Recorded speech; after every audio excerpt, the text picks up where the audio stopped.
Good morning, everyone, and welcome to the great city of Passaic, New Jersey. We're extremely excited about this opportunity to share information regarding the Inflation Reduction Act, the IRA, not to be confused with the IRS. It's a different agency. This is an act. The IRS will take your money. The IRA is looking to give you money. We're not lying here, right? We're trying to get all the bad jokes out.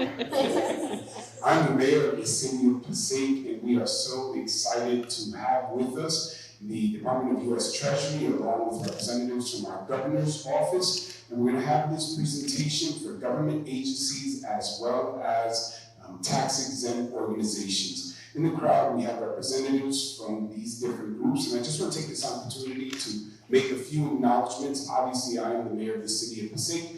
Hector calls Lora. If I wasn't, I should not be up here with the mic. I also want to acknowledge some of our council members. Obviously, they are working in their different fields and roles outside of council, but I want to take the opportunity to acknowledge them. Our council president, who also serves as our assemblyman for the 36th Legislative District, Gary Scher, our Councilman Chaim Monk, Councilman Dr. Terrence Love, Councilman Daniel Schwartz, Councilwoman Maritza Colon-Montañez, Councilwoman Tanya Mello, Councilman Joe Garcia. Did I cover everyone? Yes. Okay, thank you very much. We also have here in the audience Alex Herman, Director of Federal Affairs, Office of Governor Murphy. We have Tracy Woods, Energy Team Sustainable Jersey. There she is.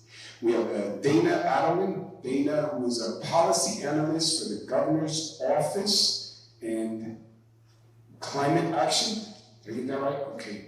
And we have Prithi Vengaraj, Deputy Director in Green Economy. Did I say that? That's climate action in the green economy. Okay, got it. And then we also have Reverend Gloria Killings from the Union Baptist Church. Reverend, thank you for being with us. Craig Miller from the Board of Education in the City of Passaic, Commissioner of the Board of Education. Judith Sanchez, President of the Board of Education. We also have Kevin Lansky, the School Business Administrator, who is here with us. We have Jag Vangashi, did I say it? Jay Loninger. Jay Loninger, thank you. Special Advisor, Department of Energy. Teresa Lawrence, Director of State, Local, Tribal, Territorial Policy, DOE. Get all that part.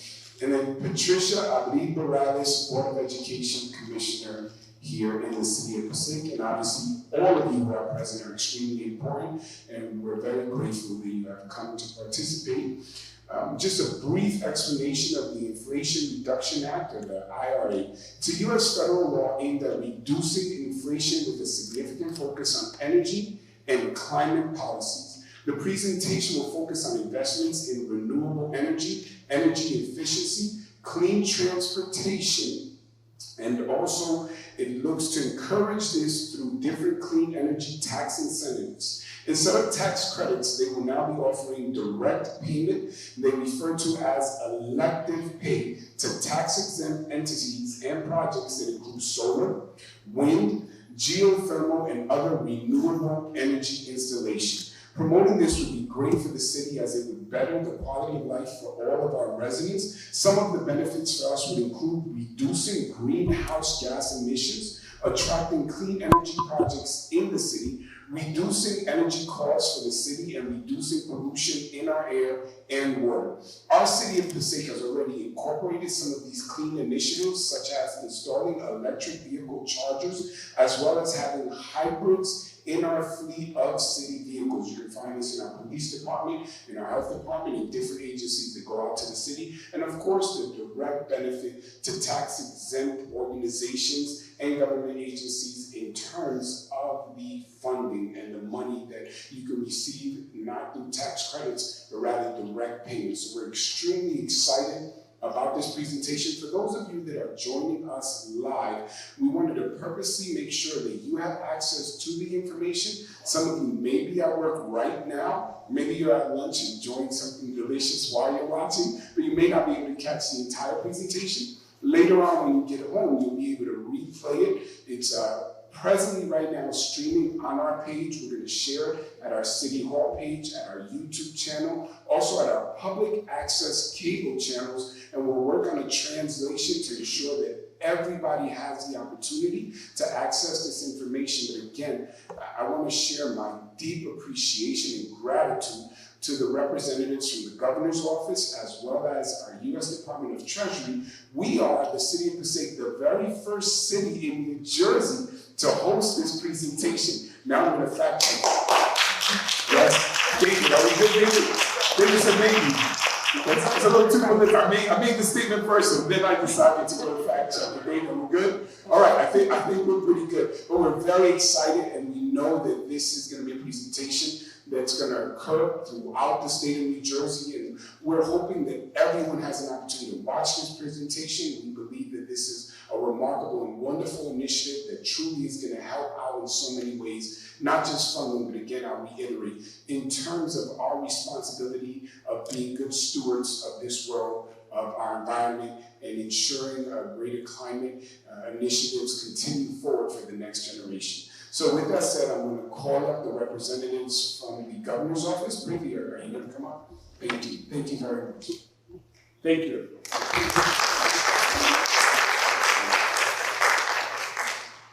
Hey, good morning, everyone. My name is Preeti Thagaraj. I'm from the Governor's Office of Climate Action and the Green Economy. It's good to be here in Passaic, so thanks so much for hosting us.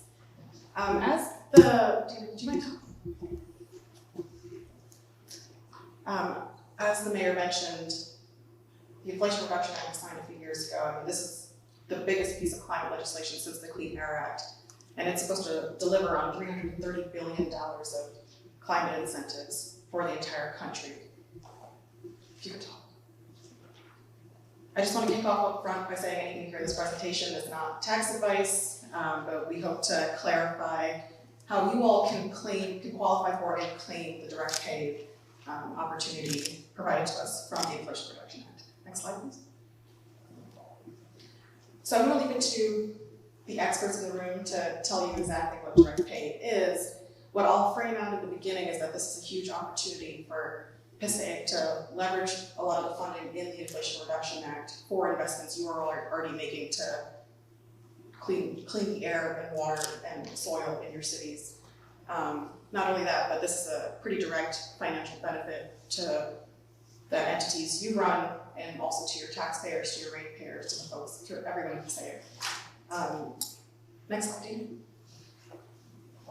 Something that I want to share with you as a resource is that the governor's office is producing this direct pay tool that will be hosted live shortly. And it's essentially a calculator to help you understand how much you can recover from the direct pay from US Treasury on some of the clean energy investments you're making. Again, the US Treasury folks, the Department of Energy folks will go into more detail about what those investments look like and how they relate to you. Next slide, Dina. So I just want to put my contact information out there. Please use me as your point of contact for any questions you have on direct pay following this presentation. We have some printed materials over on the table for you to take on your way out. My email is preeti.thangaraj@nj.com, so preeti.thangaraj@nj.gov. The other thing I would really encourage you to ask questions about is how we can help you how we can help direct you to the valuable resources that the federal government has put out. One of those resources are the experts at Department of Energy and US Treasury who are going to talk more about how you can qualify to claim these tax credits. So without further ado, I'm going to pass it off to David Eichenthal from US Treasury. Thanks so much, Preeti. Thanks everybody for being here. Mayor, thanks for that really rousing introduction, and welcome to Passaic. And I'm sitting here in my head going, yeah, I guess they are the first in New Jersey to do that. So congratulations. Governor's office, Governor Murphy's office has been great. We're doing 2 more of these sessions today, another 3 tomorrow. Hopefully we'll be back for a couple in September. And the idea is really to make sure, that the people of Passaic, tax exempt organizations in Passaic, local government here, understand and are aware of this opportunity. You will hear me tell you that I'm not giving you tax advice either, and that's a good thing. I'm not a tax attorney, I'm not an accountant. If I were giving you tax advice, you wouldn't want to take it. But I have been working with local governments really around the country for the better part of the last 30 years, done a lot of work on sort of these finance and budget issues.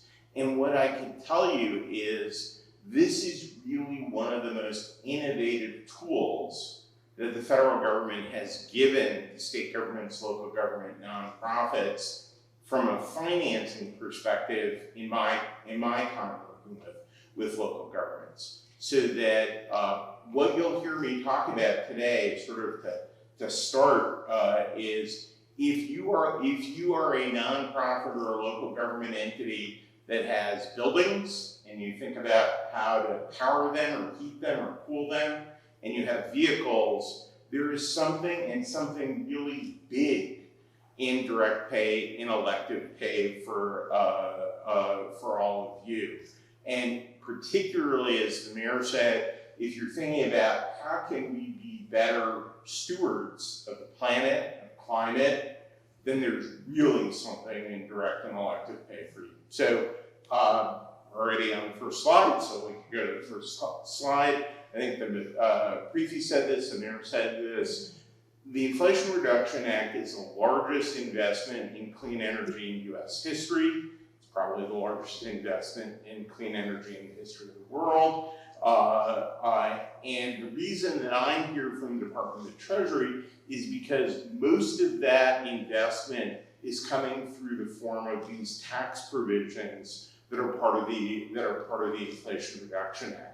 There are absolutely grant programs and other types of funding in the Inflation Reduction Act. Hopefully, I know the state has, hopefully Passaic has, hopefully some of the organizations represented here today or who we're talking to via live stream, you've looked at and hopefully taken advantage of some of those funding opportunities. But I'm really here to talk to you about the tax provisions and how they apply through direct pay. It's important to sort of acknowledge this, right? We know what the Inflation Reduction Act is doing overall, right? Through the clean energy tax credits, a lot of which go into the private sector, it's creating jobs, it's creating economic activity, it's lowering costs for consumers and individual households. And as the mayor said, the impact is very real and very much in your community in terms of reductions in pollution and therefore improvements in health outcomes. So what is this thing called direct pay? Well, the mayor got it mostly right, although the IRS might take a little bit of issue with what he said, because in this case, the IRS isn't just taking your money. The IRS is administering this provision of the IRA, so they're the ones sending the checks, right? So that's the good news, and our colleagues at the IRS have really been doing a fantastic job in working with other parts of Treasury and pulling this all together. So what is elective pay, right?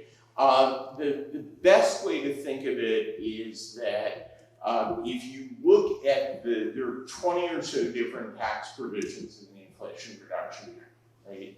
And those are the tax provisions that are incentivizing all the activity by the private sector in terms of clean energy manufacturing. They're incentivizing different households, whether it's buying an electric vehicle or putting solar up on your house. What direct pay or elective pay, I like to say it's so nice we named it twice, what direct pay or elective pay is really doing is not leveling a playing field, it's widening the playing field. So the recognition is we've got to put these incentives in place to drive the clean energy transition, and we want to incentivize the private sector. We want to incentivize individual consumers and households. But the government sector, the nonprofit sector, those parts of the economy who don't necessarily pay federal income taxes, they need an incentive to transition to clean energy as well. So under direct pay, under elective pay, non-tax-paying entities, local governments, I gather folks from the school district are here, folks from the city, hopefully folks from the county, local governments, state governments, nonprofits are all eligible for the same sorts of tax credits under these 12 provisions of the IRA that the private sector is eligible for. So to emphasize, these are tax credits. So if you did apply for some of the funding around clean energy under the Inflation Reduction Act that was through a competitive grant or through the bipartisan infrastructure law, you were applying in a competitive process, and having been in local government and been on the other side of that process, you know that you could put together a fantastic proposal, but the amount of money that's available for funding under competitive grant programs is limited and capped. And sometimes you win, sometimes you don't. That's not what direct pay is. Direct pay for local government entities, for nonprofits, works the same as tax credits do for the private sector. So I have a colleague who likes to say, if you earn the credit, you get it, right? It's not capped, it's not competitive. If you earn the credit, you get it. So let's talk a little bit about what that looks like. You go to the next slide. So I'm going to ask you to think about 3 things in this presentation, right? Is my organization an applicable entity? Right? And there'll be a quiz on what applicable entities are at the end of the presentation. Am I an applicable entity? Second question is, am I doing something? Is the project that I'm moving forward with, is the purchase that I'm making, does that meet some of the underlying requirements of any one of these 12 different tax credits? And then the third question is, am I doing this project, or am I making this purchase in a way that it triggers one of several bonus provisions? Because that's going to help you understand just how significant the cost implications and the financial benefits of direct pay are. So question number 1, right here on this slide. Am I an applicable entity? Well, we said it, right? If you are a local government, if you're a political subdivision of the state like a local government, if you are an agency or instrumentality of the state or local government, right? So think about school districts. I think last time I was in Passaic, I did a lot of work with your community college. Are you public higher ed? Are you nonprofit higher ed? Are you a tax-exempt organization under sections 501 to 530 of the tax code? For any of the other things listed here, then you are an applicable entity, right? And that means houses of worship, right? I was in Georgia a month or 2 ago, and I was talking to a bunch of mayors from the Atlanta area, and afterwards, a mayor from I think it was Decatur, Georgia, came up to me and said, you know, I knew about direct pay, but I didn't know my city could take advantage of it, but I knew about it because my church is putting solar on the roof, and we're going to use direct pay to help pay for some of it. One of the last times I was in New Jersey, I was at a wedding, wound up sitting next to the rabbi, spent the entire dinner talking about putting solar panels on the synagogue and buying an EV for the rabbi. So, are you an applicable entity? Number 1. Go to the next slide. This is a lot of words. You'll see the next slide has a lot of words too. And we'll share these slides through the state and hopefully through the city for anybody who wants them. Let me try and summarize this. So there are these 12 different tax credit provisions, right? They generally fall into one of 4 categories. There are 2 credits related to the production of clean fuel. There are 2 credits that are related to clean manufacturing. But the types of credits that most local governments, most nonprofit organizations tend to focus on are credits in this first category of clean energy generation. And you'll see there are credits here that talk about an investment tax credit and a production tax credit, right? But this is for the generation of clean energy. Mayor talked about it, right? Could be wind, could be solar, could be geothermal, right? So that's one category where there's a lot of interest and activity. The second category where there's a lot of activity is you'll see these two credits around vehicles. So I think folks have heard about, oh, I can get a tax credit if I go buy an electric vehicle, right? Well, there is a comparable provision where, as Mayor was talking about, if the school district were to go out and buy vehicles, they could get a tax credit if they're buying qualified clean energy vehicles. There's also a credit that allows for up to 30% of the cost coming back if you're installing electric chargers or any other type of alternative fueling equipment. So, right, am I an applicable entity? Is anything that I'm doing as a local government, as a nonprofit, sort of aligned with some of the requirements of these tax credits? You go to the next slide.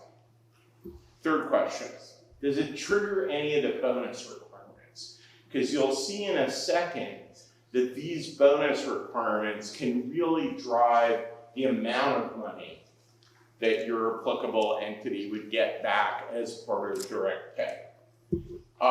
There's a bonus requirement for projects of a certain size related to the type of labor that's being used in a project. So I work with the Department of the Treasury, I work in the Biden-Harris administration.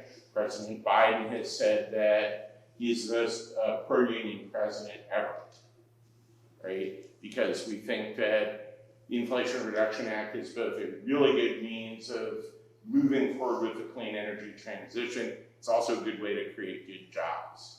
So there is a bonus for projects of a certain size if you're using labor where they're being paid prevailing wage and where part of the workforce is sourced from registered apprenticeship programs, right? So that's one. We care about the material being used in the project. So there is a bonus for material that's domestic content where possible, right? So that this is material that's being produced domestically. And there are two bonuses related to the location of a project. So there is a bonus if the project takes place in what's called an energy community. And there are different criteria for what qualifies as an energy community, but the broadest criteria is if you're putting this project on a brownfield site, it qualifies for the bonus under the energy community bonus. There is also a low-income communities bonus here as well. It's for specific types of projects that Treasury, in conjunction with the Department of Energy, identify, and it is one of the exceptions to it's uncapped. Here there is a bit of an application process to get the bonus. Okay, so remember three things. Is my organization an applicable entity? Am I doing something that meets the underlying requirements of one of the 12 credits where direct pay applies? And what, if any, of those bonuses apply? How does this play out? Well, actually, in the case of fleet, it's the easiest to talk about, right? So, Mary, you were talking about some of the vehicles that your city was buying. Example I always use, right, is everybody has building inspectors. Building inspectors need vehicles to go around and visit vehicles. They typically are smaller sedans. So for those, if you're buying a qualified clean vehicle, right, you get $7,500 for that purchase back, right? And remember, it's uncapped. So you want to buy one? Great. You want to buy 5? Great, $7,500 per. You want to take the 10-year sort of life of the Inflation Reduction Act and direct pay and replace your entire fleet? Knock yourself out. $7,500 for each one of those vehicles. Now, a school district, I don't know if the school district here has electric buses yet, but a number of school districts around the country do. And if you have an electric bus, and if it's over 14,000 pounds, and guess most buses are, you don't get $7,500 back per, you get $40,000. And again, it's 1, it's 5, it's however many you buy. And if you're installing charging equipment, you get up to 30% on the cost of that charging equipment, depending on a little bit on location. There's some limitations as to where that tax credit applies. So that's really straightforward. The numbers around investments in something like a solar farm, or putting a big solar array up to power all the municipal buildings in Passaic, or doing geothermal for sort of this campus here of civic buildings. That's where these bonus provisions really add up, because they stack up. So if you're doing a project that produces more than 1 megawatt of power in a year, and you want to claim an investment tax credit for it, right? So you want to get a credit based on the amount of investment you're putting into it. Let's say, hypothetically, it's $1 million project. Okay. Well, you start without any bonuses at 6%. But if you meet that prevailing wage and apprenticeship requirement, that 6% goes to 30%. If you meet the domestic content requirement, that 30% goes to 40%. If you're doing it in an energy community, that's 50%. Mayor, I think you said there were some members of council here. I know that I used to be a city finance officer. I know that it would have been a lot easier for me to come in and say, hey, I've got this great capital project I want to invest in. It costs $1 million. I knew it would be easier to come in and say, hey, I've got this great capital project for $1 million, and I get $500,000 back from the federal government. Go to the next slide. This is the part, and as I just said, I was a city finance officer, so I apologize in advance for dwelling on this. The best thing in many respects about these projects are the environmental impacts that they're going to have, the emissions that they're going to reduce, right? But from a local government perspective, from a local government finance perspective, the other great thing about these projects are they're projects that in most cases will lead to ongoing operational savings, right? So if you're electrifying the fleet, not only is the federal government coming in and saying, hey, we're going to give you back money for each of these vehicles, and hey, we're going to give you a certain amount of money back on the investment costs, but you're going to see recurring operating savings, right? Think about what that means in a school district. And instead of spending money on fuel costs or operational costs or maintenance costs, freeing up resources to invest in teachers, textbooks, and other types of classroom investments. We know that because our Department of Energy colleagues have done analyses about what types of savings are available through fuel electrification. Go to the next one. We know that in cases where entities are installing geothermal as a means of powering a facility, there are ongoing recurring savings. Great case study again from our colleagues at the Department of Energy around work that was done at Ball State University. And I will tell you, I was on a webinar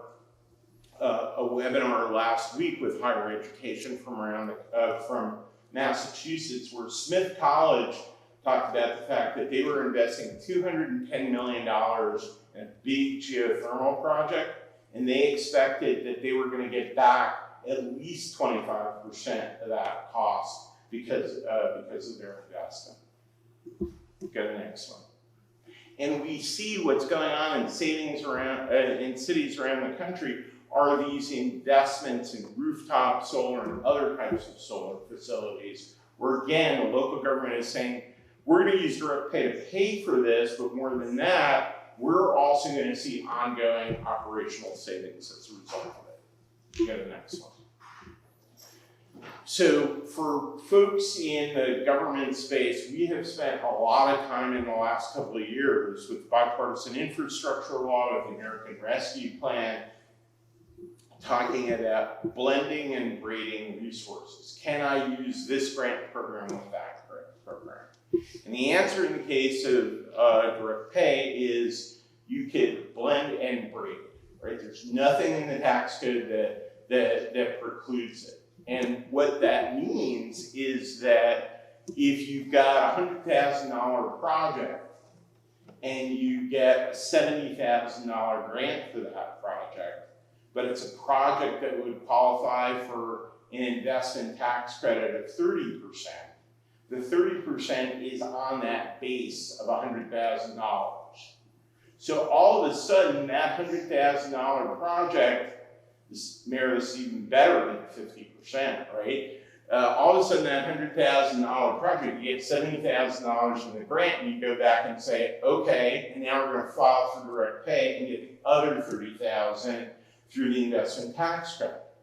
The one thing you can't do is, it's called the excess benefit rule, is the IRS, and remember, the IRS are the ones sending you these checks, huh? In this case, under the excess benefit rule, you can't get more than the cost of the project, right? So you can't go over 100%. Everybody in the audience is kind of nodding, yeah, that sort of seems fair. Okay, next one. So, let me tell you where we are very briefly, and then I want to turn it over to my energy department colleagues to chat a little bit as well. I think Preeti said this. We are really early on, right? So if you were sitting here today or listening to this while you're eating lunch, as the mayor suggested, and going, how do I not know about this? We're still early in this process. So the Inflation Reduction Act was signed into law in August of 2022, so we're not even at 2 years yet. Applicable entities, we all remember what applicable entities are. Applicable entities are just starting to file for the first tax credits that they're eligible for projects that they put into service last year. So this is really new. And there's some places, right, that are already doing a bunch of stuff before the IRA was passed, and those are the ones who are filing for credits this year. There are a lot of places that may have had a climate action plan or a sustainability plan, and I know a lot of good work's been done around that with cities and local governments around New Jersey, and they're now in a position to look at projects where, you know, their finance director would have been saying that would have said, which is, this sounds great, but how do you actually pay for it? Now there's an answer to how you pay for it. But most local governments, certainly most nonprofit organizations, are just learning about this. The good news, again, is these credits are live until 2032. So there is a runway for doing this, but there is a great opportunity to start planning on these investments now. Go to the next one. So, I'll stop here. There are a lot of resources that are available on the Treasury website, the IRS website, the White House website. I think the next slide on this is actually my email address. I'm happy to answer questions. Again, I can't give you tax advice. You wouldn't want tax advice from me, but what I often am able to do is to point you in a certain direction of all of the material that's out there. The email address didn't make it, but our colleagues from the state certainly have it. So let me stop there. Teresa, let me turn it over to you. Thank you so much. Thank you and good morning to everyone. We're so pleased to be here today from the Department of Energy, and we're very pleased to be partnering with our Department of Treasury colleagues to make sure we continue to build the momentum around making sure everyone knows about direct pay. So as was mentioned, I'm from the Office of Policy at the Department of Energy, and we do a lot of engagement with states and local governments, tribal nations, territories, and nonprofits. And our secretary has a focus on communities because we know that's where a lot of the action happens most of the time to make sure projects get built and the benefits can accrue to those in the community who need them the most. So we're really here to talk about some of the technical assistance opportunities. We've heard a lot about the benefits of direct pay. When states and local governments can actually own systems, traditionally prior to the Inflation Reduction Act, most municipalities had to work through third-party developers and organizations to claim the tax credits. And we know when that happens, even though there are some benefits that will go to like if there's a solar system being installed on a library or on a hospital or a carport somewhere, there will be some funds that come to the entity paying for the install, but there would be somewhat of a haircut because you won't get the full 30% investment tax credit or production tax credit, ITC, PTC. So now we can get the full benefit through these direct cash payments, and we can reinvest into our communities, we invest into schools, school supplies, we invest into hospitals and all of the resilience benefits. So that's why it's so exciting, this opportunity, the first time ever, those without a tax liability can actually claim tax credits. And we're just happy to be here to share the good news and how they can be accessed. A lot of the benefits David also spoke about with jobs that can, we have a focus on career jobs, careers and pathways to sustainable jobs, unions. Part of our Office of Policy, there's a focus on energy jobs and all of the community benefits that can flow to communities as a result. And just lowering the operational costs year over year through the annual benefits that can go to the communities that are installing these. It could be solar, wind that we often focus on, but all zero emitting technologies that would qualify as a result of the Inflation Reduction Act. So technical assistance is key. It varies all of the places we visit, all of the different, it depends on where the place and the community is in the energy transition. And we have often found that many communities have traditionally and historically not been part of the conversation in the clean energy transition. So that's one of the other opportunities here that we are tapping into, because technical assistance, it could be the actual technical analysis, financial analysis, it could be program policy planning. Planning is key. As David mentioned, there's a 10-year runway with this opportunity, but at the same time, a lot of projects need to be planned, and it often takes time. There will be low-hanging fruits, a project that communities like the state government or the local government in the county always wanted to do, but for having the initial capital to move it forward. So now we can think holistically on any gap financing and how we can make sure we can make the project whole through this opportunity. And as the stakeholder engagement is also key, bringing if there's a general services sort of department or an employment services, working with the state energy office, but working with the community-based organizations and nonprofits that focus on providing all of the benefits. So the first one that we wanted to highlight is called Clean Energy to Communities. And as a result of the Inflation Reduction Act and the Bipartisan Infrastructure Law, DOE, we stood up, and Jay knows this, we stood up a lot of new offices at DOE, really focused on not just research and development, but also demonstration and deployment, RDD&D. So Clean Energy to Communities connects local governments, CBOs, the community-based organizations, and utilities with one of DOE's 70 national labs. We have a lot of national labs that have just great and immense technical expertise with analysis and tools and just helping communities solve problems. So this one looks at, there are 3 types of assistance that is available. In-depth partnerships, this is more of like a 3-year sort of commitment that will have an RFP. That one recently closed, so we look forward to another opportunity.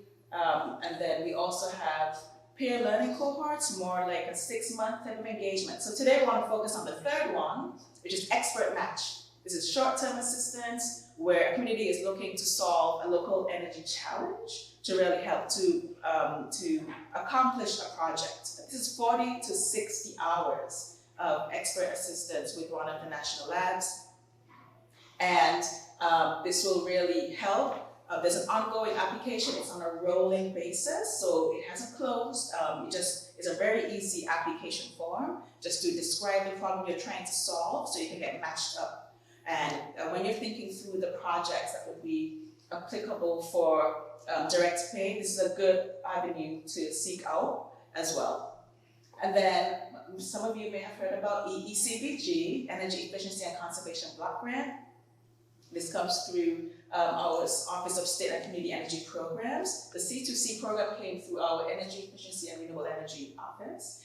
So the SCEP, State and Community Energy Programs, has the EECBG, very flexible funding source that can just really help in the entire energy landscape. It could be efficiency, renewables, financing, workforce, all of the wraparound types of services, building codes, transportation, clean transportation for sure.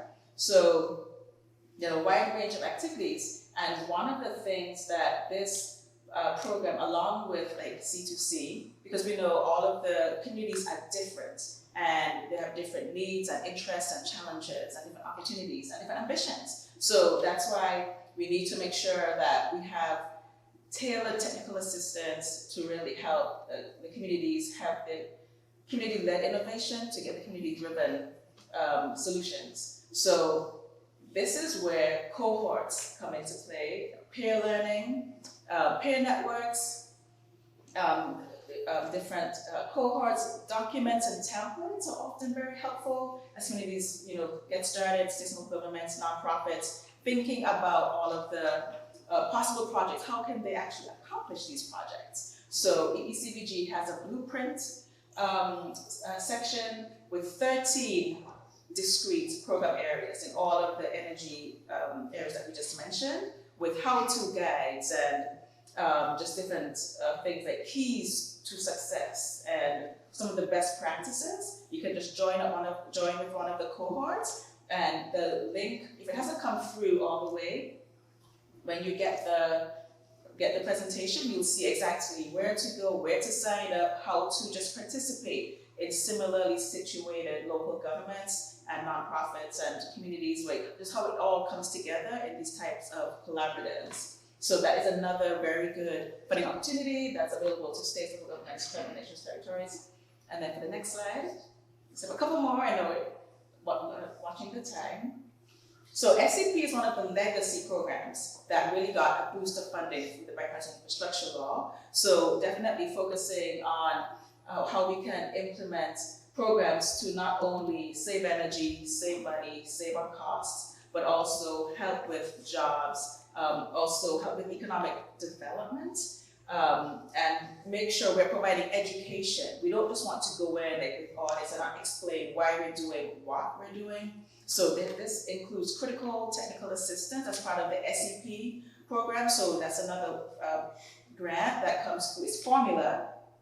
So based on population, that comes through the State Energy Office, and it goes out to the entire state and all of the different local governments as part of the period of performance. So please make sure checking in with the project officer, as this is another area to access technical assistance as you're thinking through how you can make sure that you save space for the tax credit that comes on the back end. As David mentioned, the tax credits are earned after the systems are placed into service. So they've been built, they've been installed, they're interconnected, they're producing, they're operational. So we can make sure that you get the money back in short order and there's no compliance risk.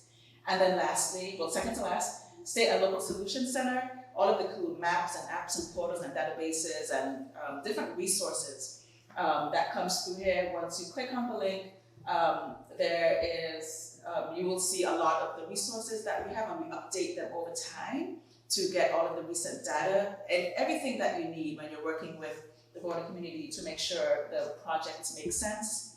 And then lastly, we are very excited from the Office of Policy to launch electric plate blueprints.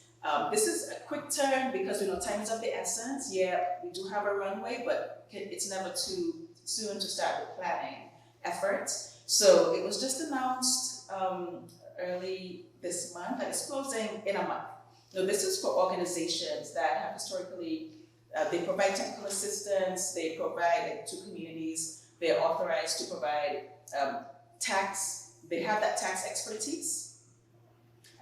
Organizations or groups of organizations that can put out blueprints and guides and different documents to really think through the entire life cycle of the projects as well as how the best way to get elective pay as recommended strategies. So building energy strategies, that will be key, and we're looking forward to being able to put out documents within in a very short time frame as they can be developed with all of the consultation on not just the prevailing wages, apprenticeship, like how do you access those and make sure that you work with the appropriate entities to make sure you meet those metrics. The pre-filing, Treasury and IRS have done a phenomenal job in putting out guidebooks on the pre-filing process, everything you need, all of your energy assessments, all of the different permits that you will need to build projects. So there's like over 70 pages in that guidebook, very user-friendly and how you set up that portal. So we'll be making sure we utilize that, but also things like how do you build a project team? How do you make sure you bring all of the other pieces of the financing together? The tax document preparation, how do you select your tax year, the tax year determination. So there are a lot of other pieces that need to come together, and just based on some of the questions that we get when we do these types of workshops, we want to make sure that we provide some of the best practices for consideration. So if there are any organizations that you know of who can be who would want to apply to this opportunity, there is the link in the slide here that they can just take the next just over a week or so to make sure they can be included. And then my contact information, as David, we're just very open. If there's any group who would want like a deeper degree for like anything, just contact with the last line. My email, I hope it showed up. If not, well, no. We would be able to provide that. So thanks for having us here today, and I think I'm handing over to you.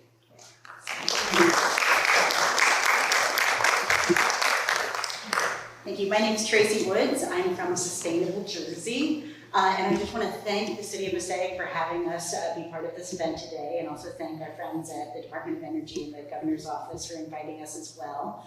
For those of you who aren't aware, Sustainable Jersey is a statewide nonprofit that works with municipalities and school districts to help them do sustainability projects. And one of our primary offerings is we have a free technical assistance program that helps municipalities and school districts complete projects, including identifying sources of funding that can be used in collaboration with the direct pay program to help projects get done. The incentives that we help identify are from the federal government, the state government, and also the state utilities. So it's a great way to think holistically about a project. If you're interested in learning more about the Sustainable Jersey Technical Assistance Program, which is free to all of New Jersey's municipalities and school districts, there's a flyer in the packet that was handed out, and we have contact information in there. In addition to the Technical Assistance Program, this year the Board of Public Utilities has funded Sustainable Jersey to assist municipalities and school districts in learning about direct pay and getting started on receiving those benefits. So we're very proud to have that role. And I'm also going to follow up with you because I'm interested in your program as well. And so one of the things that I wanted to raise awareness about, in addition to what David from Treasury was saying, that local governments, including municipalities and school districts that haven't filed tax forms before have an automatic extension for projects that were done in the year 2023 until November 15th. So if you're thinking that it's too late to apply for a project that you've already done in 2023, it is not. But time is of the essence. The application deadline is November 15th, and it takes a little while to get some of the registration components going. So you want to reach out as soon as possible so that we can get you started on the pathway to receiving incentives for projects that were done in the year 2023. Also looking forward to the 10-year process going on. For local governments, as Teresa was saying, it requires thinking about some of these types of projects a little bit differently. Like the rule of thumb for projects like solar in the past was that local governments had to use power purchase agreements because that way they'd be able to realize the tax incentive. And it's a real change in thinking to think that now to get the direct pay full incentives, you'll have to directly own those projects. And we're creating guidance documents to support municipalities in doing solicitations that incorporate both the direct ownership model being compared to the power purchase agreement, and you'll be able to see both options. So that's resources that we're going to have available for schools and municipalities as well. And the other thing that we're coming up with this year to assist municipalities and school districts in completing these projects is we're opening a purchasing guidance center, which is going to have a roundup of all of the options from the state's co-ops and contracts like electric vehicles and EV charging stations to make them easy to find and easy for local governments to participate in. We're also going to be opening a quote library of the harder to find, like larger scale electric vehicles that will really support municipalities and school districts in taking on these projects. So we're very excited about those projects that are coming up. And I just again wanted to thank everybody for having us here today. Our contact information again is located in the packet that is distributed. And thank you so much. And I think who's going to do? I'm going to do the FAQ.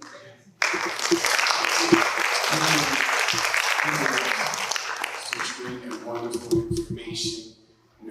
Investment in clean energy and climate since the signing of the Inflation Reduction Act, which I believe was August of 2022, has resulted in over 170,000 jobs as of today, and it's projected by 2030 to be able to create over 1.5 million clean energy jobs. So that is excellent news. That's one aspect of this act that perhaps we don't focus so much on, but it's going to have a direct impact on our nation, obviously offering opportunities for jobs and careers, as well as through private and public sector investments driven by the bipartisan infrastructure law, as well as the Inflation Reduction Act. It is projected that by, I believe, 2030, that there will be a reduction of greenhouse gas emissions by over 1 billion tons. So that is extremely exciting. Please go on the website and see. I want to take this opportunity to personally thank Tracy,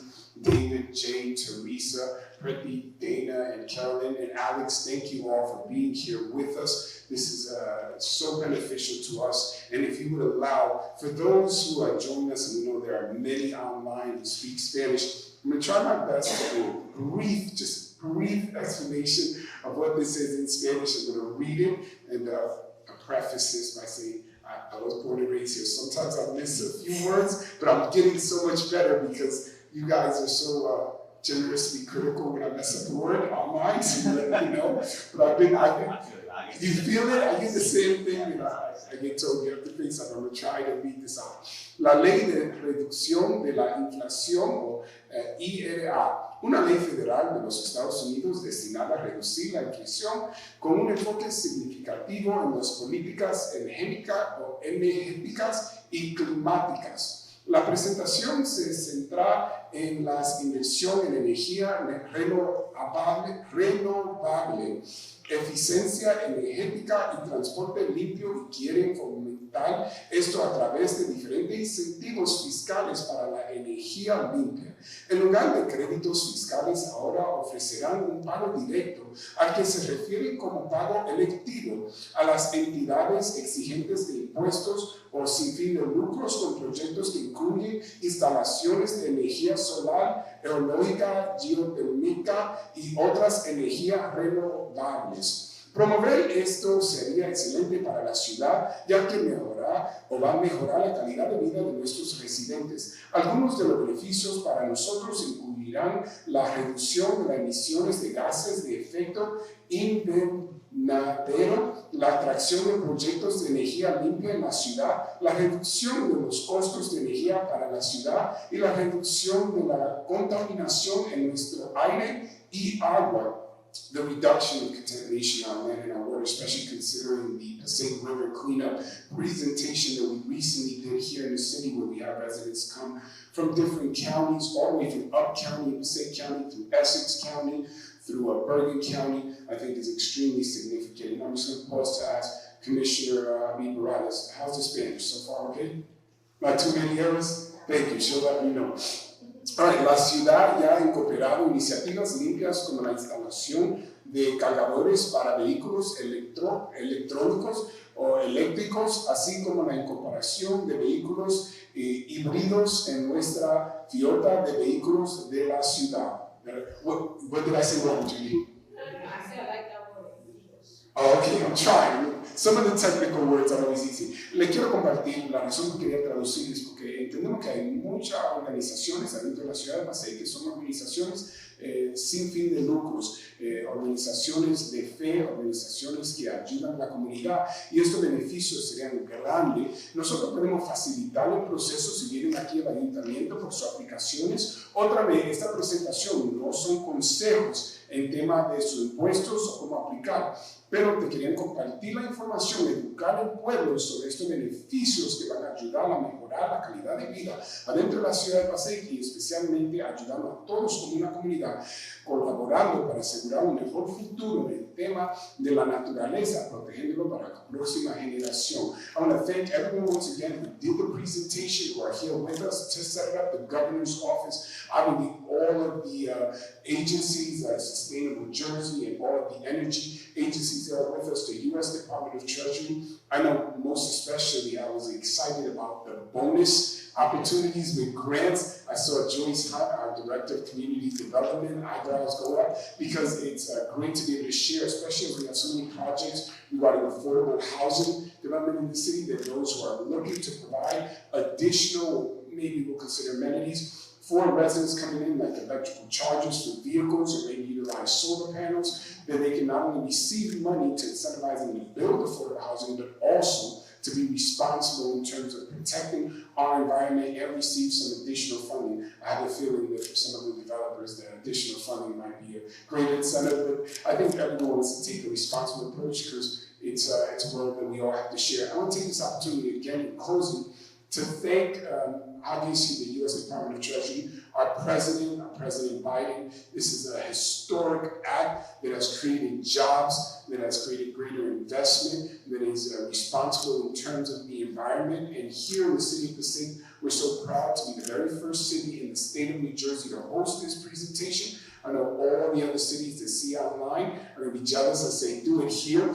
But we're very excited to leave it online for you to refer back to information. We'll assist you here at City Hall. We'll facilitate the process, direct you to the appropriate agencies, or show you how to apply or where to go online. But again, I want to thank the President. I also want to thank the Governor, Governor Phil Murphy, all of the representatives. We're so very grateful in the City of Passaic to have hosted this presentation and to continue these partnerships that result in direct benefit not only to residents but to our communities as a whole, those who work here, visit here, and to the schools. I want to thank the representatives from the schools. I see great possibilities, especially considering, over the next couple of years, we will deconstruct or demolish the high school. We'll receive over $300 million to build a brand new high school right here in the city of Passaic, a state-of-the-art high school. For the first time in over 50 years, we have students that will be beginning from pre-K all the way to high school graduate and not know what it's like to be in an old building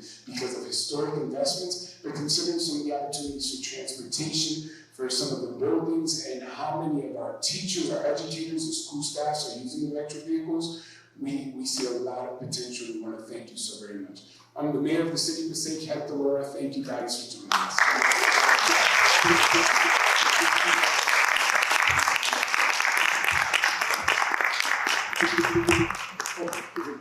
Wait, yes, sorry. Does anyone have any questions that we can help answer today? Just real quick, for projects that have started already, who would you contact? You can reach out to either me or David, and we can help you navigate. Just on that, we can go back to calendar year 2023. Is that what I heard you saying? Calendar year 2023, and through our tax filing that is extended through November. Is that accurate? Are you a local government entity or? Municipality. Okay. Now I'm gonna get into the fun. What's your fiscal year? And we're calendar year. Yes, if you bought something in 2023 or went into service in 2023, yes, you could absolutely file for that, assuming it meets the requirements under the credit. And if you're not accounting, if you're on the June fiscal year? Sorry. So there is an issue, right? So typically your tax year is your fiscal year. That created an issue for some government entities in particular that had a June fiscal year. So what do I do if I bought something in March of 2023? And the answer that we came up with at Treasury as part of the final rules is if you've never filed your taxes before, in order to capture everything that you did in 2023, you can file with a calendar year tax year, even if you have a June fiscal year. What project does that encompass? Is that going back to 2023? Is that just the solar electric vehicle, or is it other efficient heating, cooling? It's got to meet the underlying requirements of the credit. There are fewer things under direct pay that are sort of per se energy efficiency, right? But there's another provision in the tax code called 179D that you might want to take a look at as well if you're a local government. Or a nonprofit, by the way, through the IRA. You do 179D if you're a nonprofit too. Basically, it's a tax deduction that flows through the designer of an energy efficiency project that in theory could reduce the cost of the ultimate owner of the project as well. Anything else? Just briefly for those representatives who are from tax exempt organizations or faith-based organizations, the idea that you put solar panels up, which obviously can reduce the cost of energy for you, so there's that direct benefit. This would be an opportunity to apply for this. And then I have a question, David, just came to mind for the schools. So the schools, if they don't have buses themselves, but they can get that, I think it was like 70,000 you can get returned. But 40,000, it's 7,500 for a vehicle and then 40,000. I was trying to get you guys for these. But if they don't have the buses themselves, but they contract out for those who do transportation on bus, can they apply through the school for that benefit even though they're not a tax exempt organization? Just think so. Yeah, so first of all, remember, right, that most of these credits that we're now making available to tax exempt organizations are available to taxpaying organizations, right? But the benefit then flows to the company. The issue is an ownership issue, right? And there's specific language about what qualifies as ownership. There are all sorts of issues about leasing and those sorts of things. So there's at least one way to get at this, which is the private entity that actually owns the buses could be eligible for the credit as not under direct pay, But in the specifics of the case, you need to look at the question of ownership. Okay, thank you. Thank you so very much. Anyone else have any questions? Okay. If you have any questions online or you've posted any questions online, we'll get it to the appropriate agency and respond to you online. We're also going to share the contact information on our City Hall post, on our City Hall webpage, also on our public access channels. We'll try to get out the information through the schools. Board President Judith Sanchez will send out some information to the schools through you that perhaps you can send out to all the parents and all the families and all the different agencies. Okay, if that's it, thank you so very much. Thank you guys.